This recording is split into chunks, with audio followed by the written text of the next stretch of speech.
आइए मुनव्वर राना से मिलिए और सच्ची शायरी क्या, बड़ी शायरी क्या है उसको समझिए।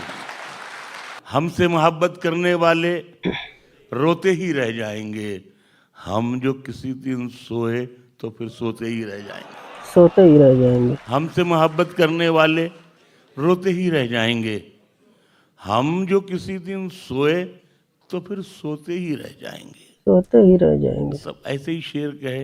एक मतलब ये है कि मैं अपने आप को इतना समेट सकता मैं हूँ, समेट सकता कहीं हूँ, भी कब्र बना दो मैं लेट सकता हूँ।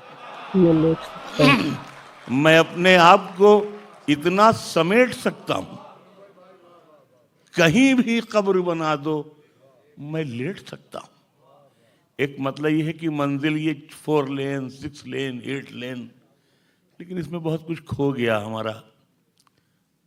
एक मतलब ये है कि मंजिल करीब आते ही एक पांव कट गया, एक पाँव कट गया, मंजिल करीब आते ही एक पांव कट गया, एक पाँव चौड़ी कट हुई गया, सड़क तो मेरा चौड़ी गांव हुई कट गया। सड़क मेरा गांव कट गया। मंजिल करीब आते ही एक पांव कट गया, क्या बात है। चौड़ी हुई सड़क तो मेरा गांव कट गया। शेर इधर ये कोई शेर सुना रहा है, गाली बक रहा है, पता नहीं। प्लीज। तो इधर पिछले दिनों मेरी जिंदगी बिल्कुल ऐसी हो गई जैसे पैरोल का मुजरिम। 42 दिन एम्स में भर्ती थे, वहाँ से लौट कर आए, 10 दिन बाद पीजीआई में एडमिट हो गए, वेंटिलेटर पे चले गए 5-6 दिन, 22 दिन वहाँ भर्ती रहे, फिर लौट कर आए, 10 दिन बाद फिर एम्स चले गए। बिल्कुल जैसे पैरोल का मुजरिम होता है वही बिल्कुल हाल हो गया मेरा। फिर मैं गिनता रहा कि मैं कितनी बार भर्ती हुआ अस्पताल में, तो जोड़ घटाव के बाद ये अंदाज़ा हुआ कि जितनी बार मैं अस्पताल गया हूँ इतनी बार तो मैं ससुराल भी नहीं गया। तो अब इतनी बार जाने के बाद जैसे ये होता है ना, आदमी सोचता है कि नहीं अब ये बार बार यहाँ से उठो वहाँ जाओ, दोस्तों को परेशान करो, घर वालों को परेशान करो, अहबाब को परेशान करो, डॉक्टरों को भी परेशान करो। मैंने मतला का गज़ल का मैंने बनाया है, रात सुनना। मतला ये है कि ऐसे उड़ूं कि जाल ना आए खुदा करे, ऐसे उड़ूं कि जाल ना आए खुदा करे, रास्ते में अस्पताल ना आए खुदा करे। ऐसे उड़ूं कि जाल ना आए खुदा करे, रास्ते में अस्पताल ना आए खुदा करे। अब उससे दोस्ती है तो फिर दोस्ती रहे, अब उससे दोस्ती है तो फिर दोस्ती रहे। शीशे में कोई बाल ना आए खुदा करे, शीशे में कोई बाल ना आए खुदा करे। जो नए शेर कुछ कहे, बहुत कम कह पाए। एक गज़ल में सुना रहा हूँ, बहुत लोगों ने, आप लोगों ने भी नहीं सुनी, सुन लें आप। उसका मतलब ये है, देखिएगा सर खासतौर से नईम भाई, कि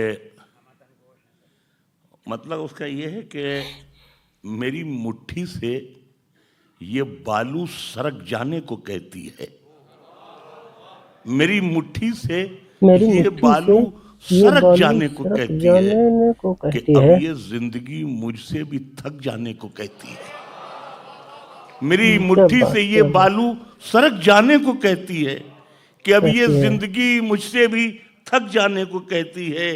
और शेर इसमें ये है कि जिसे हम ओढ़ कर निकले थे आगाज़े जवानी में, जिसे हम ओढ़ कर निकले थे आगाज़े जवानी में, वो चादर जिंदगी की अब मसक जाने को कहती है, वो चादर जिंदगी की अब मसक जाने को कहती है।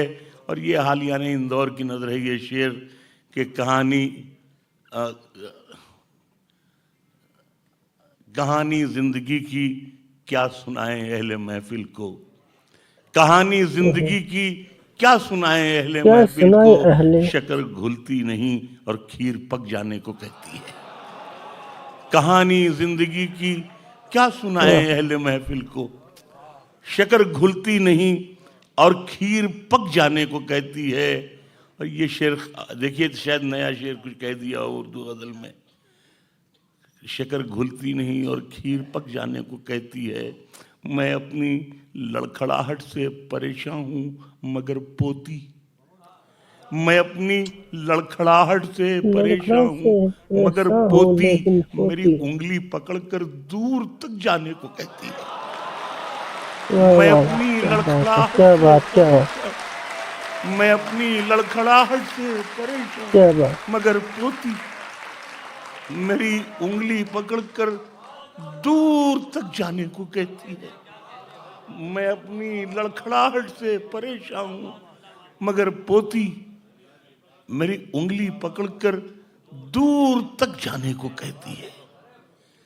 शेर जहां से याद आ रहे हैं सुन लीजिए। तिजोरियों में न राहे खुदा में जाती है, तिजोरियों में न राहे खुदा में जाती है, यहां तो सारी कमाई दवा में जाती है। तिजोरियों में न राहे खुदा में क्या बात जाती है, बोलिए, यहां तो सारी कमाई दवा में जाती है। दवाई में जाती है। बुलंदियों का सफर भी अजीब होता है, पतंग देखिए कैसे हवा में जाती है। बुलंदियों का वाह वाह वाह, अजीब होता है, पतंग देखिए क्या बात। कैसे हवा में जाती है। हवा में जाती है। बुलंदियों का सफर भी अजीब होता है, पतंग देखिए कैसे हवा में जाती है। एक मतलब यह है कि पतंग देखिए कैसे हवा में जाती है। गजल हर अहद में हमसे सलीका पूछने आई, गजल हर अहद में हमसे सलीका पूछने आई। सलीका पूछने आई, बरेली में कहाँ मिलता है सुरमा पूछने आई। गजल हर अहद में हमसे सलीका पूछने आई, बरेली में कहाँ मिलता है सुरमा पूछने आई।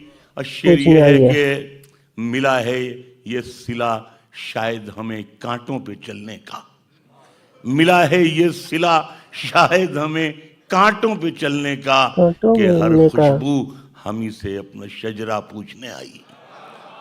मिला है ये सिला शायद हमें कांटों पे चलने का, कि हर खुशबू हमी से अपना शजरा पूछने आई। शेर ये है कि मेरे लहजे की सफाकी के चर्चे आम हैं इतने, मेरे लहजे की सफाकी के चर्चे आम हैं इतने, कई दिन तक तो एक तलवार नुस्खा पूछने आई।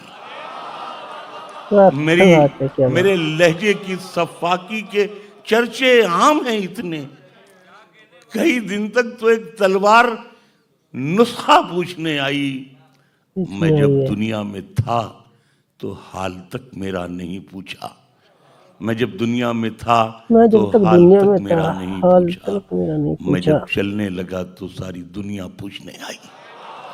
मैं जब दुनिया में था तो हाल तक मेरा नहीं पूछा, मैं जब चलने लगा।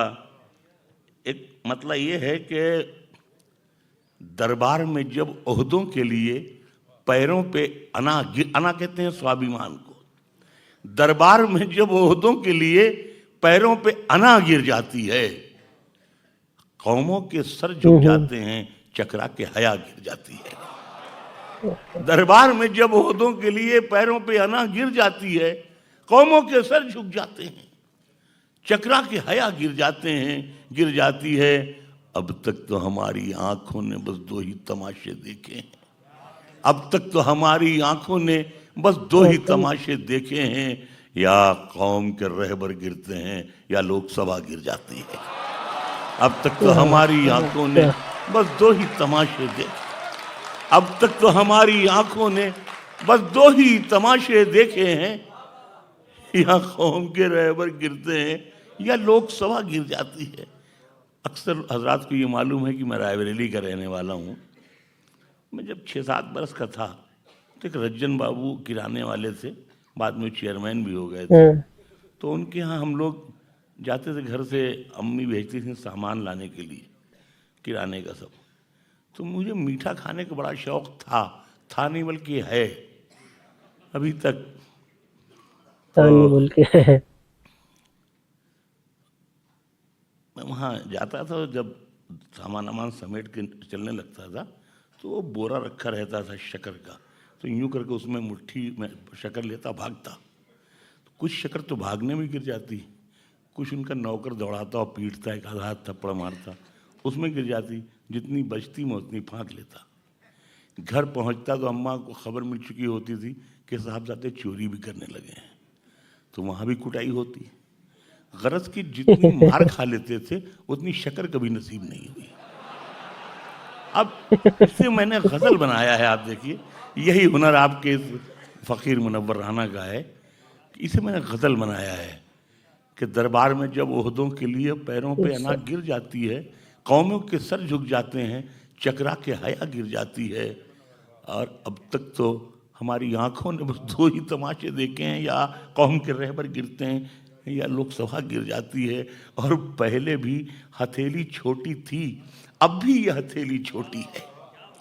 पहले भी हथेली छोटी थी, अब भी यह हथेली छोटी है। कल इससे शक्कर गिर जाती थी, अब इससे दवा गिर जाती है। पहले भी हथेली छोटी थी, अब भी यह हथेली छोटी है। कल इससे शक्कर गिर जाती थी, अब इससे दवाई गिर जाती है। पहले भी हथेली छोटी थी, अब भी यह हथेली छोटी है। कल इससे शक्कर गिर जाती थी, अब इससे दवा गिर जाती है। कल इससे शक्कर गिर जाती थी, अब इससे दवा गिर जाती है।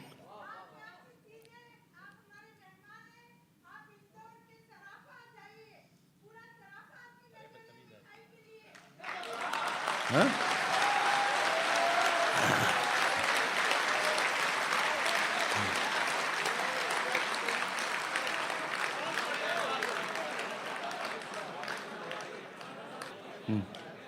क्या बात।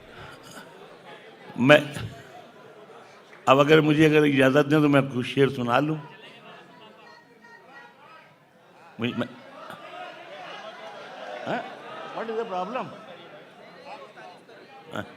नहीं, वो तारीफ करें या बुराई करें वो नसीब होता है, लेकिन प्लीज अब मुझे कुछ पढ़ने दें। तो दरबार पहले भी हथेली छोटी थी, अब भी ये हथेली छोटी है। आजकल जो मुशायरों में चलन हो गया, हालांकि आज देखा इस मुशायरे में की खूबी ये थी कि किसी ने दाद वाद मांगी नहीं, वरना इतनी दाद मांगते हैं, ताली बजा दीजिए, आपके अब्बा जी हैं, आपकी अम्मा जी हैं, आपकी बहन की शादी हो जाए, एक बार ताली बजा दीजिए। ये नहीं, बड़ी कोफ्त होती है, ख़ास तौर से जब मतलब ये है कि उर्दू मुशायरे में कोई ताली बजाने के लिए कहता है तो मालूम होता है जैसे पूरी कौम को ज़नख़ा बनाना चाह रहा है शायर। तो मैं मेरा शेर सुना रहा हूँ। मतलब ये है कि गिड़गिड़ाए नहीं, हाँ हमदोस्तना से मांगी। गिड़गिड़ाए नहीं, हाँ हमदोस्तना से मांगी। भीख भी हमने जो मांगी तो खुदा से मांगी। खुदा से मांगी। गिड़गिड़ाए नहीं, हाँ हमदोस्तना से मांगी। भीख भी हमने जो मांगी तो खुदा से मांगी। हाथ बांधे रहे, पलकों को झुकाए रखा। दाद भी हमने जो मांगी तो हया से मांगी। वाह, क्या बात, क्या बात। गिड़गिड़ाए नहीं, हाँ हम तो सना से मांगी। हाथ बांधे रहे, पलकों को झुकाए रखा। दाद भी हमने जो मांगी तो हया से मांगी। मैंने 5 बेटियां विदा की हैं। एक बेटी विदा कर रहा था, हमारे बड़े भाई भी हैं, दोस्त भी हैं। एक बेटी विदा की, आज तक आंखें लाल रहती हैं। और मैंने 5 बेटियां विदा की, एक बेटी रह गई थी। तो ये बीमारियां सब साथ में, मैंने इसे शेर बनाया है कि गिड़गिड़ाए नहीं, हाँ हम तो सना से मांगी। भीख भी हमने जो मांगी तो खुदा से मांगी। और ये भी उड़ जाए जो एक चिड़िया। वीडियो देखने के लिए शुक्रिया आप लोगों का।